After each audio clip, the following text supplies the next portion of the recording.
Hello everyone. Our today's topic is phylum Arthropoda, one of the important phylum of kingdom Animalia. This is important because this is the largest phylum kingdom Animalia has, and it includes about 9 lakh animal species. It also includes the largest class of animal kingdom, and that is class Insecta, which itself includes 7.5 lakh of animal species. So it is largest, which includes 9 lakh species of animals, and also class Insecta includes itself 7.5 lakh of animals. If you see, the arthropoda word has been derived from two Greek words, Greek arthros, which means jointed, and podas, which means appendices. It means the phylum includes the organism or the animals which had jointed appendices. That means their limbs are joined. They found a joint in their limbs or appendices. Let's see ahead. If you see the structure of that leg or the appendices, you can find which is jointed to the body, the main body, it is coxa. Then it is joined with a spherical structure, that is trochanter. Then it is femur, then tibia and tarsus. You can see clearly that the appendices are jointed together. That's why this particular phylum is known as jointed appendices phylum, or the phylum is known for their jointed legs. Let us see the basic characteristics for this phylum that we have studied in the previous phylums also. The first one is that this phylum Arthropoda has also organ system grade of life. The second point is tube within tube body plan. If it is tube within tube body plan, it clearly indicates that alimentary canal complete, having both openings, mouth and anus. In tube within tube body plan, it is protostomes. Protostomes means mouth develop first from blastula during embryonic development. The third basic characteristics is cephalization present, that is development of head is present, along with some sensitive parts are also there, like tentacles are also there, along with compound eye. We will discuss in later part about eye. Two types of eye is there, one is for vision and one is for sensation. We will discuss there.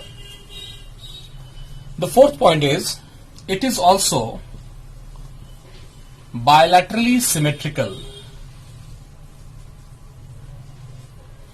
Fifth point, this phylum is also triploblastic. Sixth point, it is eucoelomate. Eucoelomate means its true coelom, body cavity is present and is lined by mesoderm. Along with the eucoelomate, it is schizocele type. Schizocele type must be knowing that schizocele means that is formed, the mesoderm lining of body cavity is by splitting of the mesoderm. The seventh point is metameric segmentation is present. If you remember the first video, metameric segmentation suggests that the segmentation is visible from outside. Outside segmentation is present. The eighth point, that is notochord absent. Notochord absent. So these are the basic characteristics for phylum Arthropoda. Now we will look for other characteristics. In case of this phylum, you can find the body arrangement in different systems. You can find that the body is divided into three parts. What you can find, there is the presence of head, then thorax, and then abdomen. That means the body is divided into three parts. The second is, it can be head and trunk. Now what is trunk? If the question asked to you, it is important for this diagram is important for you. If trunk is there, that means to say it is talking about thorax, plus abdomen. These two unites to form trunk. Now in the third category, again the body is in two parts only. This is head plus thorax. Head plus thorax. And this head plus thorax combinedly known as cephalothorax. Cephalo means head and thorax means thorax, you know that. And this is abdomen. So arrangement of body parts in the phylum Arthropoda is of two types. One, the body is having two regions, and in one, the body is having three regions.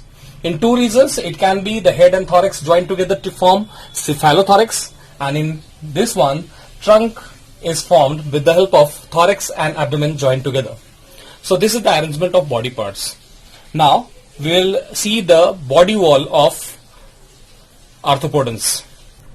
Now let us see the body wall structure. You will find that the upside you can find this is a cuticle, that is exoskeleton. This cuticle is very much responsible for the success of the arthropodans. We say that arthropodans are omnipresent. They are present everywhere in the world and they can survive in the extreme condition. That extreme condition survival is due to the presence of this cuticle. Then the next structure, that the next part you can find is this is epidermis. This is epidermis layer. And these are muscles. Okay. Now, as I mentioned that the cuticles are the reason behind the success of the arthropodans. These cuticles are hard chitinous covering of the body. The function of the cuticle is it protects the body. First point, it protects the body, the cuticle protects the body, and the second point is that it makes the body impermeable for water, because this cuticle is impermeable to water, so it is going to make the body impermeable to water and completely check the loss of water from the body. One side it is impermeable for water, the second side it is not allowing the water to loss from the body. So two-sided protection is there from the cuticle for this organism. Now we will lead to the next topic, that is body cavity. As mentioned earlier in the basic characteristics, the body cavity is eucoelomate. They are having the presence of the coelom, but the coelom is highly reduced and is found around the, it is a small area you can say, and is found around the gonads. This body cavity is schizocele type. This body cavity has a presence of hemocoel which is filled with blood. Already mentioned they are eucoelomate. Which type? Schizocele type.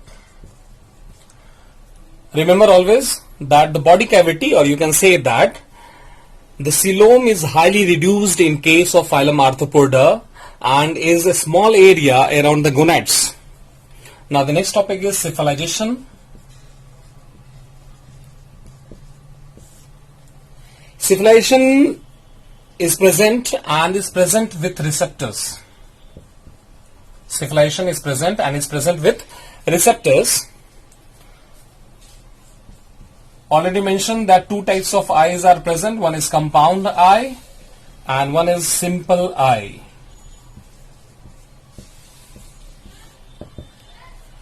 The compound eye is known as ommatidium.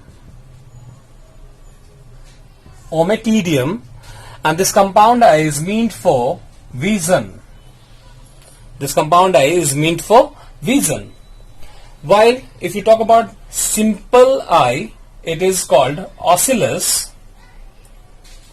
It is simple called ocellus, and it helps in detection of light. It helps in detection of light. Now, as a receptor, I told you antenna is present. Antenna is for touch and is a kind of tactile receptor, So body cavity, hemocoel filled with blood, eucoelomate, Cephalization is present with the receptors. Compound eye, ommatidium, simple eye, ocellus, compound eye for vision and simple eye for detection of light. Antenna is for touch or to detect whether it's prey or something is there or predator is there. Just a tactile receptor is there. Now moving ahead, we will if it talk about mouth, the mouth has different parts. It is surrounded by different parts.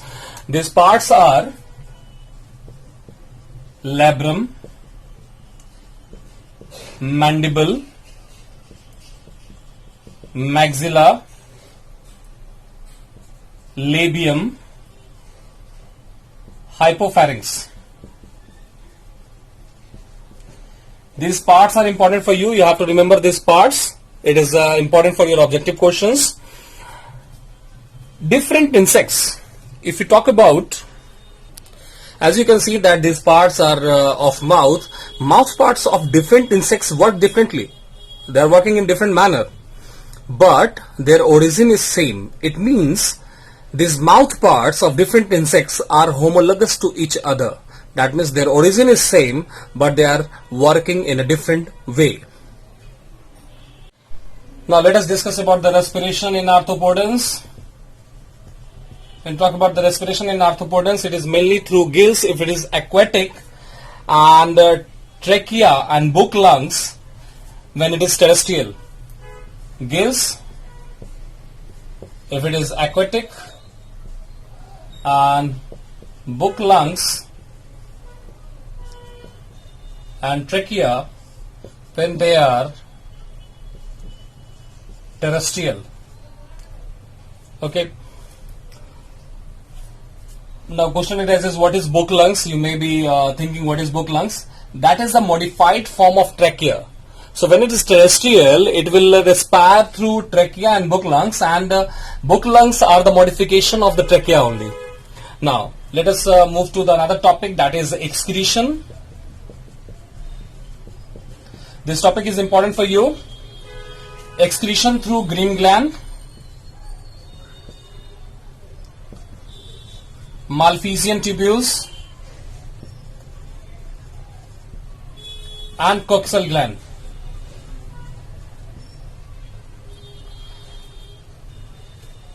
This green gland is also known as antennary gland. It is mainly found in case of aquatic organism. The questions are directly asked from you regarding this topic, excretion. So the question will be like, we have studied platyhelminthes, in which excretory system belongs to flame cells. When you reach to Nemathelminthes, it is S-shaped excretory system. Here you can find three different things. One is green gland, one is Malphizian tubule, and one is coxal gland. So question is asked directly from you, that green gland belongs to which phylum, or Malphizian tubules belongs to which phylum, flame cells belongs to which phylum, or coxal gland belongs to which phylum. The questions are directly asked in the NEET exam, or objective type questions are of this type only. Now let us move to another topic. Now let us discuss about the circulation. Circulation, if you go, it is an open type circulatory system. It is open type. The next thing is that blood is colorless. Colorless blood is there. Colorless blood is there. That means there is no respiratory pigment present. No respiratory pigment present. Then the heart is neurogenic. Hopefully you understand neurogenic heart and myogenic heart. Neurogenic heart means the impulse of the heart generated from the neurons, while myogenic means the impulse of heart is generated from muscles. अगर neuron के द्वारा अगर generate होगा impulse, then you call it as neurogenic. Now nervous system. Nervous system, ganglion is present, that is ganglia is present. We have seen in the previous phylums also. Nerve ring is present, and two ventral nerve cords are present. Nerve cord is present, and that will be two ventral, two in number. In few cases we have seen 6 nerve cords were also present, 4 lateral, like that in other phylums. Here only two ventral nerve cords are present. Now, this is the phylum in which first time secretion of hormones and pheromones take place. पहली बार hormones और pheromones का secretion हुआ. First time it is secretion of hormones and pheromones. Hormones for endocrine glands, and while pheromones, that is for sexual attraction. It means it shows that in this phylum they are going for sexual attraction also. Now if we have studied, let us see the advancement in this phylum from the previous phylums. If you see for the advancement of this phylum in comparison to that of the previous phylums, you can find that it is the first time development of the voluntary muscles in this phylum. The secretion of the hormones and the pheromones is also the first time. It was not found in any other phylum. If you go for the specific property of this specific characters of this phylum, jointed legs is only restricted to this phylum. It is not found in any other phylums. Compound eye is also a part of this phylum only, not other phylums you can find. This trachea is also the part of this phylum, and then Malpighian tubules for excretion is also part of this phylum. Now, one point is there, that is reproduction. Reproduction means they are unisexual and they produce asexually as well as sexually. When it is fertilization, it will be internal fertilization, and development will be indirect with the development of the larval stage. In many cases, it can be of the many stages of larval stage can be there. So development indirect through larval stage, reproduction sexual as well as asexual. One more point you have to add in phylum Arthropoda is that in case of crustaceans, one of the class of phylum Arthropoda has a presence of blue color blood due to presence of hemocyanin pigment. Due to presence of hemocyanin pigment, or the blue color of the blood is due to presence of the hemocyanin pigment. That's all about the phylum Arthropoda. In next video we will look for phylum Echinodermata and Mollusca. Thank you.